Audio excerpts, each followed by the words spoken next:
Ahead on our news live at 7 tonight, the opposition calls for more transparency from the government on immigration and citizenship. We have their candid comments. Also, a lot more can be done to collect VAT.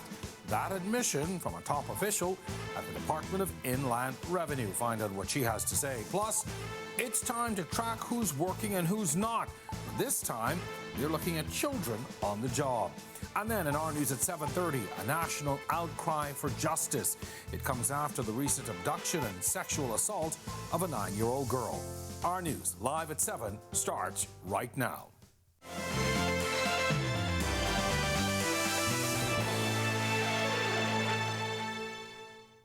Welcome to our news live at 7. Thank you so much for joining us. I'm Jerome Sawyer in for Condino Knows Tonight. We appreciate you starting your weekend with us. Well, straight out, more questions tonight over the Minister Keith Bell's handling of immigration procedures. This time, it's over renouncing citizenship. Opposition leader Michael Pintard reading the contents of an email allegedly written by the Director of Immigration, Keturah Ferguson, to the Immigration Minister Bell and Labour and Immigration Permanent Secretary Cecilia Strachan.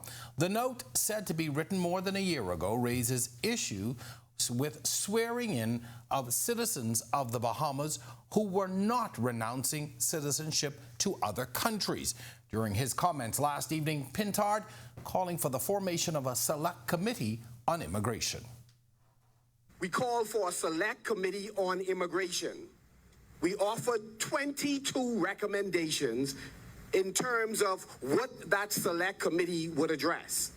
And the reason we believe that it was not good enough for the Department of Immigration under the leadership of Keith Bell and by extension the Cabinet to look at all of these issues, 22 terms of reference and more, was because the Bahamian people has lost confidence in the government's ability to address this issue in a transparent way.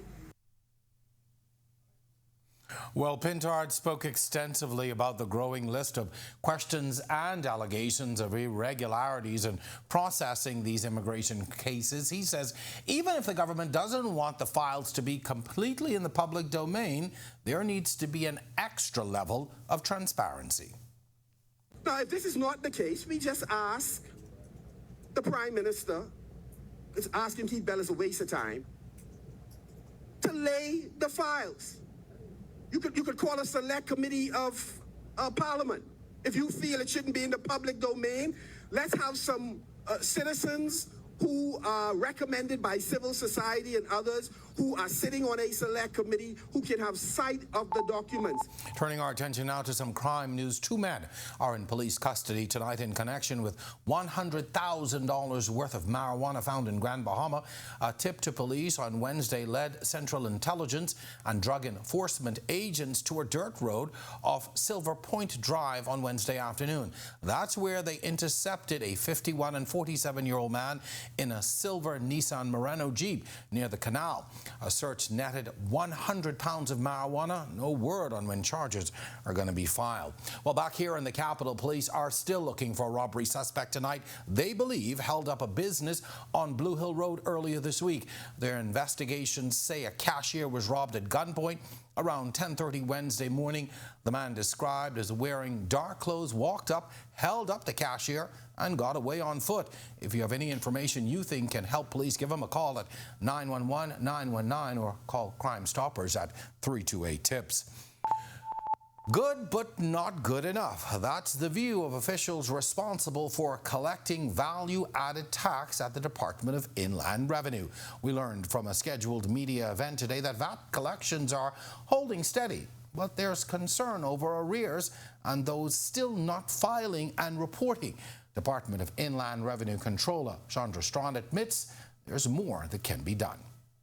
While collection has been steady, there is a lot of room for us to increase our VAT collections because simply we need to really strengthen and do more enforcement activities to deal with persons that are not filing and not paying their VAT. Now to the numbers.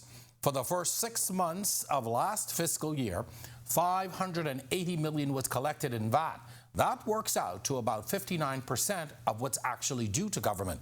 Consumers will get a VAT holiday for back to school again this year, starting August 19th through September 10th. Last year, though, business owners complained there was not enough notice. This year, the controller says it seems as if they're prepared. Persons have now become accustomed to how it is rolled out. We've not had complaints like we did in previous years, and I think by and large the vendors are kind of expect, and they are in a state of readiness for when it comes. So we've not had any issues this year. Well, we'll have more on that news conference coming up in our news at 7:30. Another weekend is here, and guess what? It's still not too late to plan. That's if you do have plans. That means it's time now for our first look at temperatures on the outside. Our meteorologist Greg Thompson is standing by in our weather center tonight. Greg, another scorcher all week. What's the weekend shaping up to look like already? A little bit on the wet side. We had some showers and thunderstorms coming up from the southeast Bahamas, now in the central Bahamas, but if you see our radar, we'll show that in a sec. But that cloud mass is going to move in, so we're looking to shave off some of the temperatures for the weekend, and then we'll be back to the heat for next week. 87 degrees outside our studios right now in the partly cloudy skies. It is warm. The winds are out of the east-southeast at 9 miles per hour, and your feels like temperature, it's still in the, upper 90s, mid to upper 90s there. Temperatures around the islands right now, it is still very warm across the northwest Bahamas. 87 in Freeport, 90 in Allenstown, Bimini, 87 Great Harbour Key, 86 in Marsh Harbour. Governor's Harbour, you guys are seeing some of those showers moving up, 85 there, 87 in Nicholstown, Andros, as well as you are seeing some showers. Central Bahamas, where most of the activity is, cloudy skies, 86 in Kemps Bay, 85 in Georgetown, 82 Cooper Townsend, Salvador, 86 in Deadman's Key, Arthurstown, Cat Island, you guys seeing some showers with 85. And 86 is in the southeast Bahamas, Duncantown, Ragged Island, Colonel Hill, Cricket Island, Abrahams Bay, as well as Matthewtown in Agua, Delectable Bay, you are 85. And our neighbors to the southeast, Tricks and Caicos Islands, you guys are 87 at this hour. Satellite and radar composite, that upper level disturbance had been moving across the central Bahamas, now into the northwest Bahamas. Still a lot of showers over the Atlantic, but the bulk of the moisture across the central Bahamas, that's going to be moving into our area. Some showers popping up across Andros. New Providence should be starting to see some showers by the overnight hours and into the early morning hours.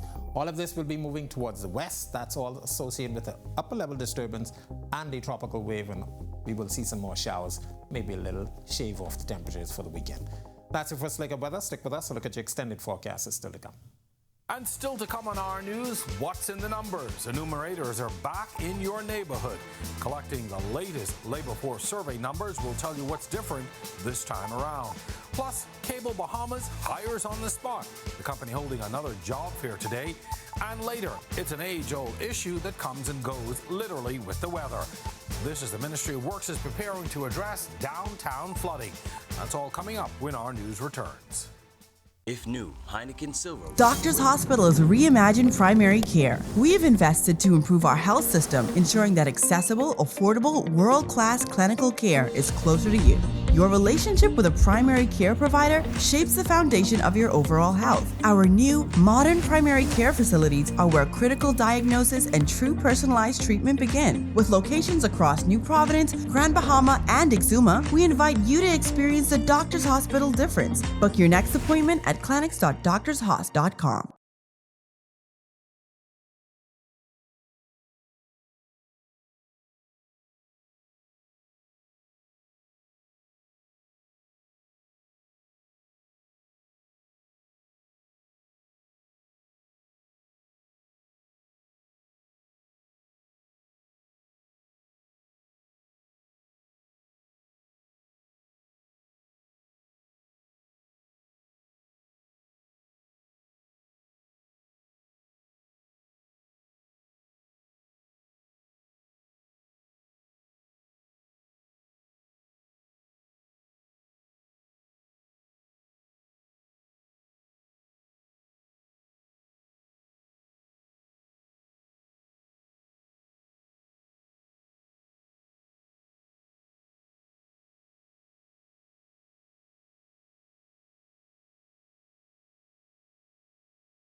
It's that time of the year again. Dozens of enumerators are back in communities collecting data for the newest labor force survey. It's spearheaded by the Bahamas National Statistical Institute and is the only official source of unemployment statistics. This time around, though, they're adding a new category. BNSI Assistant Director Cipriana Winters explains it's focusing on children on the job. Each quarter, we will develop or introduce new topics, new modules we call it. So for instance, we'll be looking at child labor, that will be new for us, as well as informality. It's an area that we have done in the past, but we will do it in a more precise way. Now, the results of the last labor force survey in May showed an unemployment rate of 8.8%. Unemployment hasn't been that low since 2007. Now they say the household-based sample survey will produce quarterly statistics, and starting this month, data collection will happen the first 2 weeks of each month. Policymakers, researchers, businesses, and citizens alike, they use the information to make life better for us as a people, in case of the government, and for businesses to help them to craft the way forward. Well, new hires here at Cable Bahamas will be counted in those labor force numbers the next time around. Company hosting a job fair today for skilled technicians. It's the second hiring exercise for the year. Senior Human Resource Manager Yvette Williams tells us what the company's looking for. We are a community, first of all. This event is going to help boost the economy and boost employment in the Bahamas. We're looking for persons with experience as cable technicians, basic electrical experience. If they have fiber experience, that's a plus, but people who are willing to work and to be trained. All right, well, these two hopeful applicants talking about their chances to start a new career. Peace of mind, because a lot of companies nowadays, you be there, there's no stability, that's why I'm here right now. It was a good experience, no hiccups, just bring your documents in and show why you wanted to be a part of Cable Bahamas. This is what I do. I'm a technician by trade, and I've been a technician for a number of years, and so I feel like this is just me going to the next level in terms of my professional career. All right, well, good luck to all the applicants there. This week, quite a few downtown buildings were targeted for demolition. While these eyesores were coming down, Ministry of Works officials were also discussing how to address the ongoing flooding in the area. Our Talia Hall tonight tells us more in this edition of Work in Progress. We are looking at improving drainage in the downtown area. Particularly the Dowswell Street and Bay Street area. At the moment, we've been granted approval to carry out some subsurface studies, underground studies, so that we can look at the condition of the existing culverts. It's by far the most famous street in the country, given its history. Bay Street is also where the majority of our tourist traffic passes through. It's a busy commercial hub and accommodates traffic around our financial centers as well. Yet, it's also known for flooding issues. Senior civil engineer in the Ministry of Works, Francis Clark, confirming work may soon begin to fix those long-standing flooding problems. The existing infrastructure is ancient. They probably about maybe 70 to 100 years old, and they need to be modernized. And so we're carrying out these studies to see how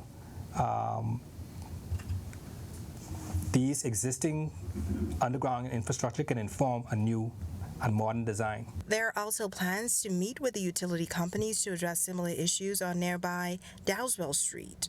In addition to that, we've met with the AMMC because Dowswell Street is also an historic area. We would like to retain or reclaim some of the Victorian charm that it has had during the Victorian era. Reporting for Work in Progress for Our News, I'm Talia Hall. When our news comes back from the break, we turn our spotlight to stories making headlines around the world. As the death toll in Maui rises, as fire crews work tirelessly battling a deadly wildfire. Plus, Hollywood writers are still on strike over an ongoing labor dispute. The strike now at the 100-day mark. And later, tired of those pesky pests during the hot summer months? Our Jamila Mithig gets some expert advice. That story when our news continues. August is a time to celebrate. If new, Heineken Silver was a riveting Viking saga. Last the 12th, your family tortured my first wife and stole my second favorite goat. Now you want to marry my daughter.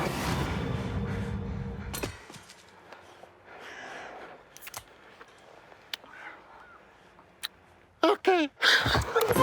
All the taste, no bitter endings. Smooth, fresh, silver.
Well, this is our news, and welcome back. We turn our attention now to those stories making headlines across the world.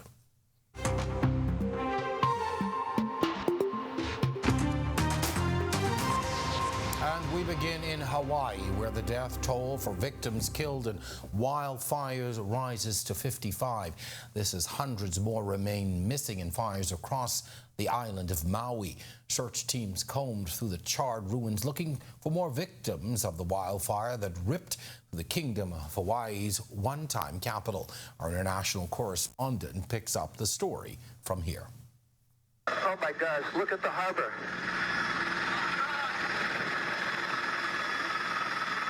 Oh my God! It's Hawaii's worst natural disaster in history, according to officials who say Maui's wildfires unleashed destruction that will take many years and billions of dollars to rebuild.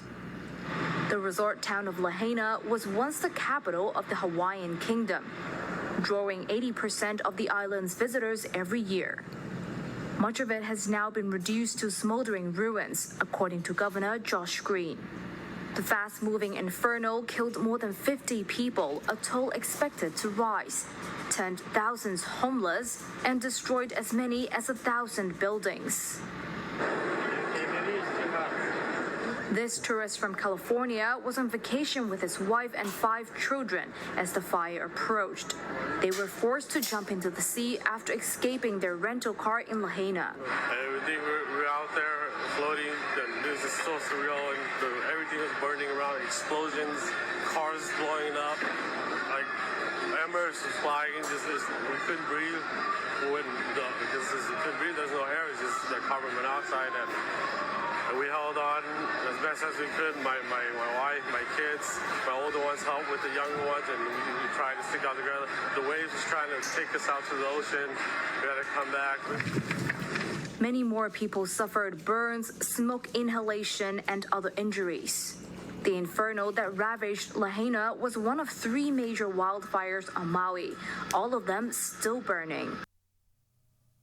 Oh, very tough images there. Well, Hollywood writers marked 100 days of striking this week as contract talks stall.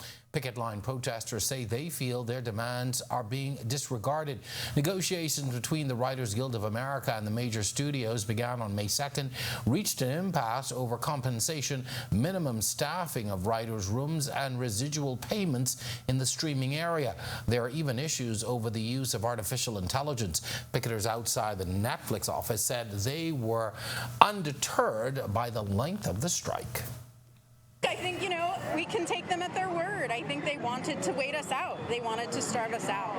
And I think they wanted us to be broken. And I think what's important to remember is that you can't break people who have already chosen a job where we're told no 500 times a day. It's hot, it can get monotonous, it can get hard, but I don't think I would want us to settle for something that didn't feel like it was really going to work in the long term for all writers. So I'm still determined to be out here if it takes another 100 days. A diver who has taken dives even here in the Bahamas, the Maldives and Indonesia, happening on a super rare blue lobster in the Cornish waters. 22-year-old Gio Real, who says he loves getting up close and personal with a variety of sea creatures, regularly shares his videos on TikTok and recently posted the blue lobster he found in Falmouth, Cornwall. The BBC reports the stunning blue lobster is so rare that it's estimated your chance of catching the crustacean is 1 in 2 million. The clip gathered over 2,700 likes as well as hundreds of comments from amazed users. I'll talk about a once-in-a-lifetime experience. And speaking of lobster, it's been 2 weeks since the start of the lobster season here at home and over in the Turks and Caicos. Deandra Hamilton from our news affiliate Magnetic Media reports on TCI's first catch. It was a solid start when the lobster season opened on August 1st for the Turks and Caicos Islands. We had a slow start, but it looked like things is improving right now. An over 100-year tradition of residents flocking to witness the weighing, and for 2023, the haul was over 13,000 pounds. We caught up with Deputy Director of Fisheries Henry Wilson at the Provost Seafood in Five Keys, who said largely fishermen adhered to the rules for catching the delicacy, adding it was a good day. Quite a bit of the fishermen. It was in the range of anywhere from 600 to 1,000 pounds. One particular vessel was up over 1,400 pounds, and I believe the vessel at the dock right now would have at least about 1,400 pounds as well. So if things continue to look this way, we may be looking at the next good season. Some 15 fishing teams were fanned out across the country, with fisheries weighing in on the islands of Grand Turk, Providenciales, North Caicos, Middle Caicos, and of course the country's fishing capital, South Caicos. Lobster season remains open in the TCI until March. From the Turks and Caicos Islands, Deandra Hamilton reporting. Still to come on our news, find out interesting facts about the day that was August 11th. And then in our news at 7:30, another major drug bust on another family island. It's the second one for the week. Also, hear why a former House of Assembly senior staffer says House speakers should resign from their parties when appointed. That story and more coming up in our news at 7:30. Doctors Hospital is... Welcome to The Rewind, an Our News monthly podcast where we discuss various different topics in the Bahamian society. I'm your host, Jasmine Lundy. I'm your co-host, Janae. I don't like eggs enough. I get the vibes. Right, let's put that on a shirt. Go by our last names. Yeah. This is The Rewind.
And we're back. It's time now to turn our spotlight to events that shaped the day that was August 11th.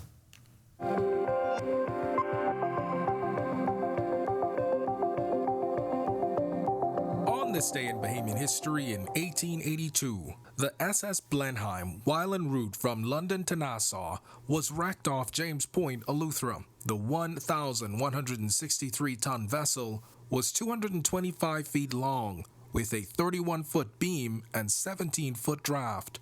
All passengers on board were rescued. However, the remains of the ship were never located. Then 7 years later, in 1899, the Category 4 Great Bahamas hurricane affected our islands from the 11th to the 13th of August that year. It was the longest-lived Atlantic hurricane on record and the third longest-lived tropical cyclone globally. It was also listed as one of the deadliest Atlantic hurricanes in recorded history, with an estimated 3,800 deaths, 352 of them in the Bahamas. The storm peaked at 150 miles per hour and caused a devastating blow to properties, vegetation, and animal life. Then in 1906, Sir Milo Boughton Butler was born in Nassau to George and Frances Butler.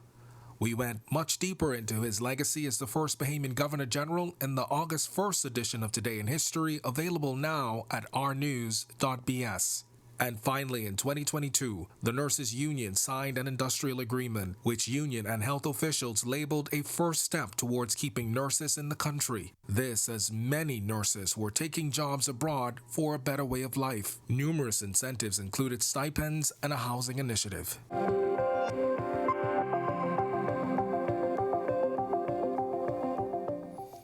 Well, those scorching temperatures we keep talking about aren't the only annoying issues this summer. The prolonged heat is the perfect environment for lots of pesky pests, equally bothersome. Tonight, our Jamila Missick visits with a local pest control expert to find out how to avoid the unwanted summer guests. Centipedes, millipedes, pretty much anything that lives on the outside. Once you have these heavy rains, they're really going to come inside to look for an area to be safe. That's Vice President at Strachan Commercial Pest Services, Jabran Strawn, explaining why you may see an influx of certain pests in your home this summer. He says a general insecticide or pest treatment can attack the areas used to get inside your home. But what about resolving a fly problem? They like sweet syrups. They like when people don't clean their garbage bin out when they take the garbage. All those things allow old food and different items that fester. That's really what they live off of. And to be honest with you, once you remove those items, you really remove the problem. And although termites can attack year-round, he explains why residents tend to see them during the summertime. You see these wings just randomly on a table or maybe near a light shade, and you're trying to figure out what's attracting them, why are they coming? It's literally just a process of them going through the reproductive stage of the entire nest, and they're ripping their wings off, they're mating, and they're literally dying afterwards. Now, if you're not quite sure what termites in your home may look like, here's what to look for. The antennae of an ant are more jointed. The antennae of a termite are more curved. Subterranean termites are the ones where you see those brown lines coming down your walls or down your ceiling. Those are actually called mud pipes. What that is actually compacted dirt and fecal matter that they put together, and that's what they use to travel through. And then the drywood termites are the ones where when you see that sand-like substance. Strawn says if not treated early, there can be some serious damage caused. And if you're not sure what to do, contacting an expert helps. The longer you wait to take care of it, the more wood you're going to have to replace, okay? Of course, at the end of the day, it's all about resources. So you do what you can afford. So that's why we here try to provide multiple solutions where you can call us and we can come out there, give you a quote, determine if that's the route you want to go, or you can come in and purchase products and be able to perform the service yourself. Reporting for Our News, I'm Jamila Missick. Well, thanks a lot, Jamila. Some great helpful information there. Now, to watch that story again and for all of today's top stories, visit ournews.bs. Well, that does it for Our News at 7. Joining us now is our Italia Hall with the very latest headlines. Italia, I know you hate bugs as much as I do. I do. I really appreciated that story. I've been seeing the millipedes, I've been seeing the flies, mosquitoes, so that story. Really I'm always spraying and swatting. All right, thanks so much, Jerome. Well, another major drug discovery on a family island, and hear why a former House of Assembly employee says House speakers should have an independent image. Here are your latest headlines. Busted first tonight on our news live at 7:30. A major drug discovery on the island of Exuma, the second largest find on the family island this week. Also a call for intervention. A victim's advocate demands stiffer penalties for those who harm children. Plus, hear why a former House of Assembly employee says House speakers should have an independent image. And later, positive progress. That's how the Inland Revenue Chief is describing their collection of outstanding arrears owed by foreign property owners. Our news live at 7:30 starts in a moment.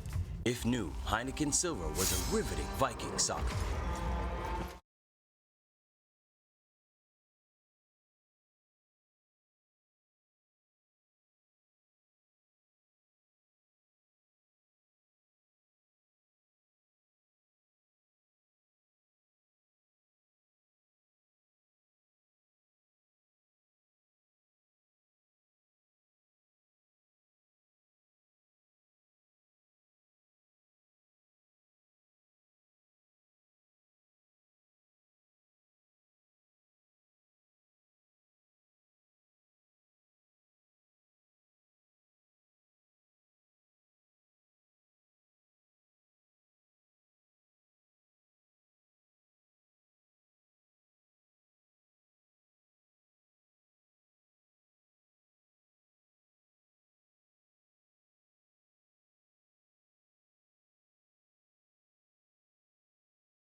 Welcome to our news and thank you for joining us. I'm Atalia Hall. Well, a chopper filled with 82 Crocus sack bags of marijuana landing in New Providence this afternoon after a joint operation in Farmers Hill, Exuma. Now, this is the second major drug bust this week as police confiscated 480 kilos of suspected cocaine worth $10 million in Long Island on Tuesday. Police press liaison Chief Superintendent Christine Skippings telling media that because of the significant amount of drugs found, the remainder of the drugs will be brought into New Providence by the Marine Support Unit. It was sometime around 11:30 a.m. when officers acting on intelligence proceeded to the area in waters near the area of Farmers Hill, Exuma. While in that area, they observed a white go-fast boat. Officials pursued the vessel, which eventually beached on the beach in Farmers Hill. The occupants were able to disembark the vessel, making good their escape. However, once officials conducted a search of that vessel, they discovered and confiscated 82 Crocus sack of suspected marijuana. All right, well, a 26-year-old man from Maxwell Lane is in hospital after being stabbed Thursday morning. Police tells us the man was at his home after 10 a.m. when he got into a physical altercation with his neighbor. It ended in him being stabbed with a knife multiple times. The victim was transported to the hospital in a private vehicle where he is listed in serious condition. A 19-year-old man was arrested and taken into police custody. A local community leader is speaking out against the abduction and sexual assault of a 9-year-old girl. She's now calling on government to enforce stiffer penalties on those that harm young children. Our Joshua Williams reports. The alleged abduction and sex assault of a 9-year-old girl caused national outcry for justice and stiffer penalties against child predators and rapists. Family of all murder victims Director Candy Gibson is also outraged. I thought it was something happened in the U.S., but now we see now it's actually hit, our community. Is so sad that she's 9 years old. There's stuff going on social media saying that they had a picture of a guy saying it was him, and come to find it ain't him. Now it's a picture of a car looking for a certain car.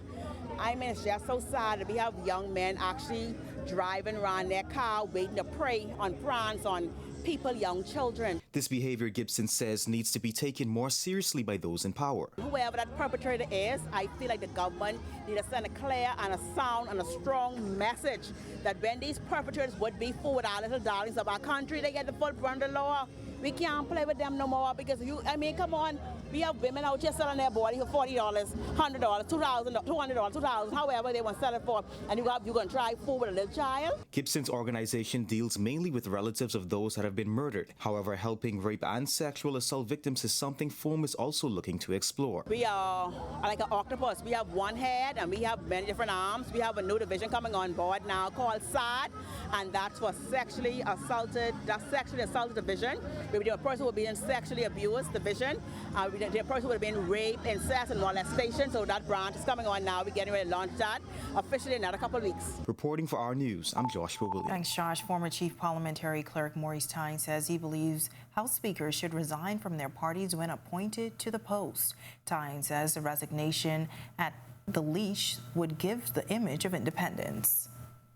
Unfortunately, in our system, where we change governments every year, you don't have the person, a speaker, don't have the opportunity to get sufficient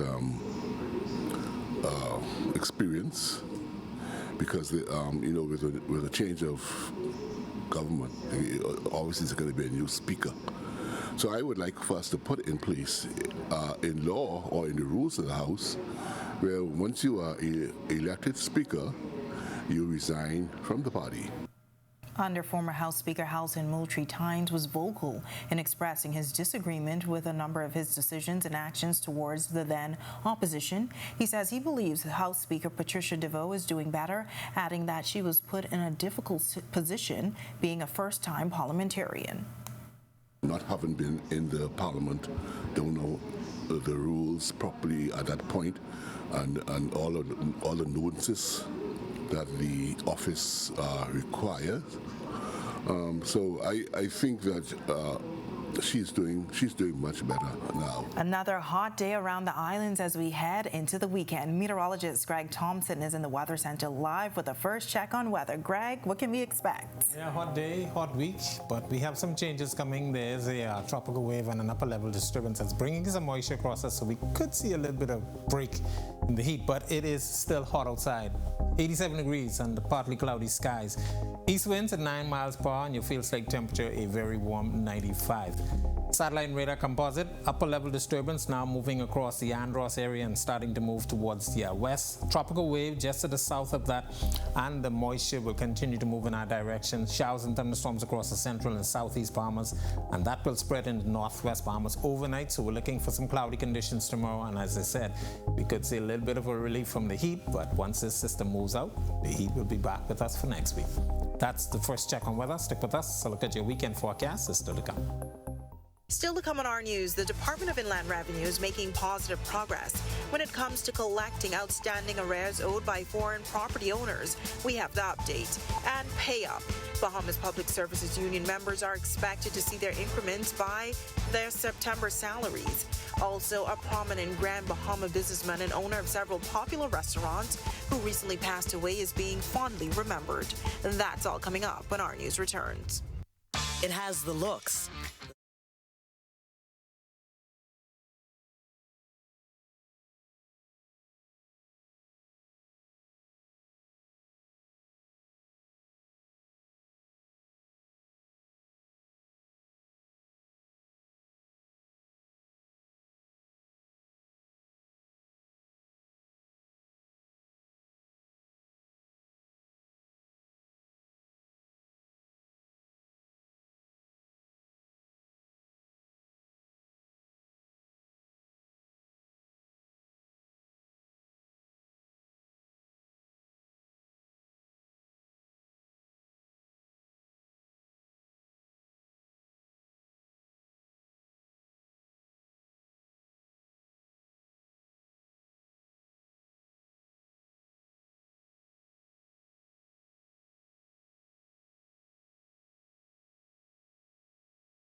Inland Revenue Acting Controller Shonda Strawn says the department is making positive progress when it comes to collecting outstanding arrears owed by foreign property owners. The goal this year is for the department to collect its $1.6 million revenue forecast by clamping down on collections. What will be critical for the department making its $1.6 billion forecast this year is really collecting on those arrears. So again, we do have extra things, like I started to say, the selling of liens, power of sale. There's some things we're going to be doing that we didn't do before, and it is simply because we really have to, yet again, step it up even more with the collection of the arrears. We did well last year, but there's still room for us to improve this year. Now, in the last fiscal year, the department came shy of reaching its $1.3 million revenue forecast, the lion's share of which she says came from arrears collection. Government has mandated it will go after those foreign-owned properties that were in high arrears. However, Strawn says the loan is to step up enforcement activities to reduce arrears. The Real Property Tax Act also now, the amendment, allows us to even garnish for real property tax arrears. Again, that's something that we didn't do in the past. We were able to garnish funds, but now we can even garnish property, right? So, for example, if you have arrears for real property tax, we will seek to garnish wages, but we may also seek to garnish property or property that is held by somebody else for you, that is owned by you. All right, well, Bahamas Public Services Union members are expected to see their increments in their September salaries. That's according to Union President Kimsley Ferguson. The union recently expressed concern after it was revealed that a number of its members did not receive the increments laid out by the industrial agreement. After meeting with government, he's expecting the matter to be resolved soon. We were advised that the intention is for it to catch the August pay package. Failing that, persons would receive the funding definitely for September pay package. But not only would that category of persons impacted, we have members over at the Ministry of Tourism who would not have received, who are clearly not in that particular category of persons, and they're in a category all by themselves. So we understood that something transpired from the tourism side that didn't communicate with the public service to ensure that persons can receive. State Minister for the Public Service, Pia Glover-Roll, recently said if any public servant was left out of the payment, it was due to queries with their status and needed to be addressed separately. She noted the number was very small. I'm not aware of any discrepancies. Again, the industrial agreement was consistent with the proposal that the government gave us, and it read the same way that the proposal the government gave us. And I believe that the Financial Secretary or the Ministry of Finance would not craft a document that would disadvantage any specific category of persons. And so again, it's just subject to their interpretation. A prominent businessman on the island of Grand Bahama has passed away, Kent Simonet.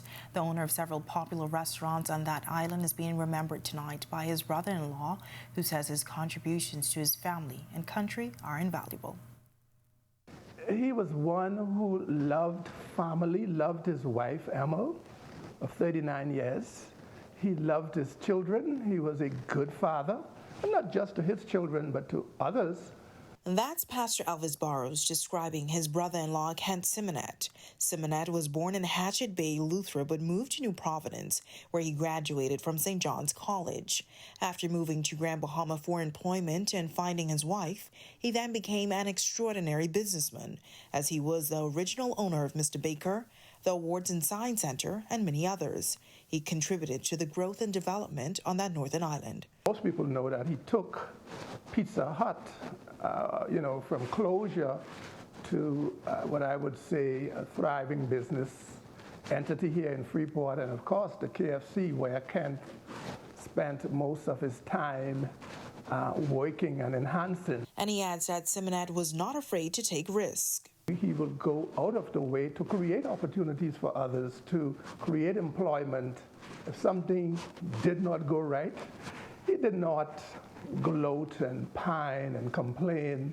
He evaluated what happened, pick up the pieces and moved on to the next project. Pastor Barrow says he balanced his business and church life as he was a man of God who valued family relationships. He opened his house, he opened his garden, and I would want him to be remembered as a kind-hearted person who gave of himself. Simonette passed away at the age of 63. While Pastor Barrow says he was battling an illness, his death was shocking. We were praying and hoping for a different result, but it was a shock to us that it happened on Saturday. We weren't expecting that, but again, you know, we thank God for the years that we've had Kent with us. When our news comes back from the break, hear why it was difficult for the Bahamas to capture the bid to host the World Athletic Relays. An executive responsible for the games is telling the story. Bahamas national basketball team gets ready to play in the FIBA Olympic qualifier, and a Bahamian NFL player gets ready to make his preseason debut. Don't go anywhere, our sports is coming up next. Plus, the chaplaincy department at the Royal Bahamas Defense Force set for a major expansion. Find out what changes are to come. That's all coming up when our news returns.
This is our news. Welcome back. In just under 10 months, the country will host the World Athletic Relays. According to the event's chief executive officer, Trimiko Archer, winning the bid to host for the fourth time was difficult. But he says there's something that the Bahamas has in its arsenal that no other country has. The Bahamas has always been seen as an idyllic location for the games. And when we had an opportunity once again, we were one of the bidders of this edition. And I think that it was an overwhelming consideration for the Bahamas. And I think that it has much to do with our location and proximity and the energy that we bring. We talk about the decibels, the sound impact when you're in our stadium. And we have the ability to really have an event that's unique to the world. And former track star Pauline Davis gave her reason why athletes from around the world enjoy coming to the Bahamas. Because what I was learning from tourism at the time was that it was the sun, sand, and sea. That's the reason why people were coming here. But as I made my trek to 177 countries around the world, I discovered that's not what it is. It's the indulgent spirit of the Bahamian people. It's our manners and our respect. It's good morning, good afternoon, how you doing? That's the reason why people want to come to the Bahamas. Today's sports update is sponsored by Michelob Ultra, distributed in the Bahamas by Jimmy's Wines and Spirits. The Bahamas prepares for the FIBA Olympic qualifying tournament, and Mike Strawn prepares for the NFL preseason. Here's Tage Adderley with a check on sports. Tage? Thanks, Italia. Hello, happy Friday. I'm Tage Adderley, joining you from beautiful Bimini to wrap up another week of sports. The Bahamas basketball team is all ready to go in Argentina for the FIBA Olympic qualifiers. Team Bahamas is locked and loaded for the FIBA Olympic qualifying tournament. Team 242 will make their tournament debut against our neighbor Cuba on Monday. The Bahamas is feeling the strongest roster it has ever constructed, boasting 4 NBA players and a number of overseas professionals and college standouts. This will be the country's best opportunity to go on to the Olympics in basketball. Hopefully, Team 242 has everything it needs to go down there and dominate. Moving on to NFL football, the preseason begins tomorrow for Colts receiver Mike Strawn. He's going to try to make a push for a bigger role in the offense this season. Mike Strawn of the Indianapolis Colts will make his preseason debut tomorrow against the Buffalo Bills. The third-year wideout has impressed his teammates and coaches with his incredible athletic ability and work ethic. Unfortunately, the injury bug has hindered his ability to get on the field for the past 2 seasons. Once again, he's had a great training camp getting first-team reps. If he can get this to translate into on-field success in the preseason, look for him to make plays for rookie QB and fellow physical freak Anthony Richardson. That's a wrap for sports for the week. Joining you from beautiful Bimini, I'm Tage Adderley.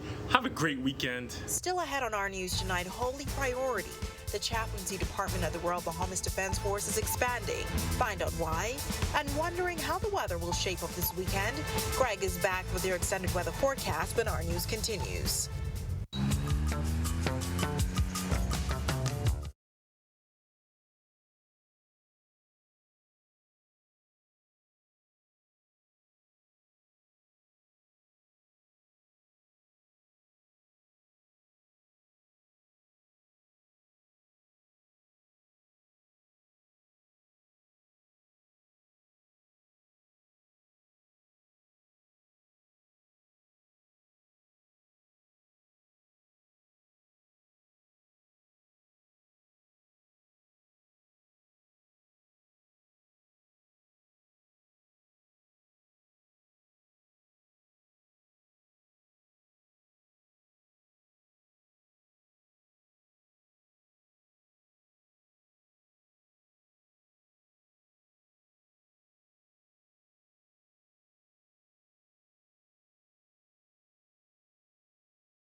Welcome back to our news. We're only hours away from the weekend. I'm excited. How will the weather shape up over the next few days? Well, Greg is back with your extended weather. Greg?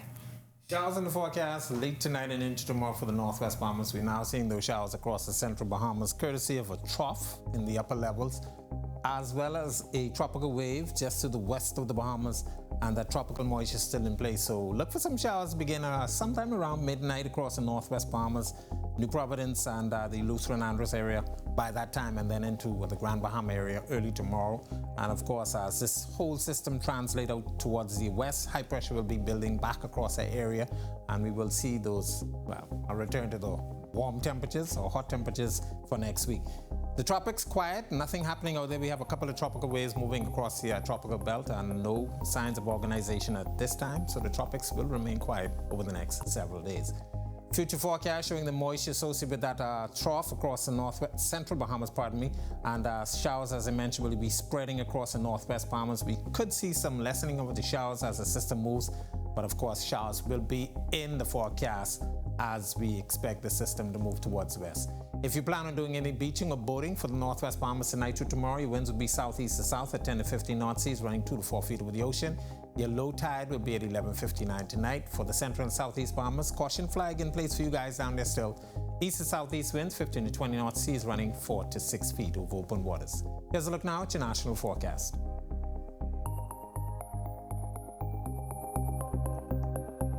In your extended forecast for the weekend, showers will be in the forecast, and that will translate through to Sunday. And then by the early portions of next week, some residual showers will be hanging around, but hot temperatures will be back with us for that time frame. Back to you, Talia. Thanks, Greg. Well, the chaplaincy department at the Royal Bahamas Defense Force is looking to expand its reach by training sub-chaplains in the organization. The officers will undergo a 2-day training session, which started today. The training sessions will be conducted by frontline chaplains. International trainees will discuss topics like depression, trauma, and disaster response. RBDF chaplain Raymond Wells says the plan is to have them out to sea at sub-bases. Said you're dealing with the warfare of not only the responsibility and the weight of guarding and protecting our country, you're dealing with marital issues, financial issues, person dealing with mental stress, all of this coming at them on a regular basis. The training is intense, and so we see the need. The Commodore of the Royal Bahamas Defense Force is committed to covering and taking care of the whole man. The spirit part of the man, the mental part of the man, and the physical part of the man. All right, and to see that story again or any story from tonight's newscast, you can visit ournews.bs. And with that, we thank you for joining us for our news tonight. On behalf of the entire team, I'm Natalia Hall. We'll see you tomorrow night. Have a great evening.